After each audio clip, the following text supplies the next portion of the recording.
ለዚህ ኮሜንት መልስ መስጠት ፈልጌ ነው የመጣሁት። አዎ እኔ ቆይቻለሁኝ።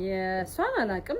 እኔ ግን የጀመርኩት በ2020 ነው የጀመርኩት። ያ ማለት በኮቪድ ጊዜ ማስረጃዎችም አሉ። ማስክ ተጠቅሜ አገልግል ስሰራ ምናምን ለምን ሶሻል ሚዲያ ላይ ሌላ ሚዲያ ላይ ደግሞ አልወጣሽም ለምትሉኝ አርፍጄ ወጥቻለሁ። ያረፈድኩበት ግን ምንድነው እኔ አንድ እንትን አለኝ።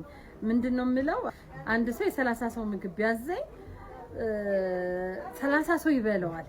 ከ30ው ማክሲመም እንኳን 15ቱ ምግቤን ወደውት ይመጣሉ ብዬ ነው የማስበው።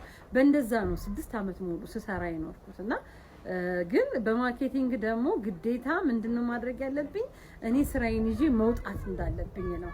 እሱን አጥፍቻለሁኝ። ምክንያቱም እኔ ተደብቄ ነው ሳስተዋውቅም የነበረው አገልግሉን ብቻ ነበረ። ቲክቶክም ከጀመርኩ በኋላ እንደምታዩት ገና ፎሎወሩም ትንሽ ነው።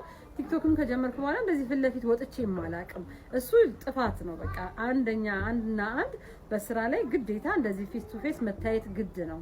ለሱ በጣም ይቅርታ ጠይቃለሁ። አዎ በጣም ቆይቻለሁ ልል ነው የመጣሁት።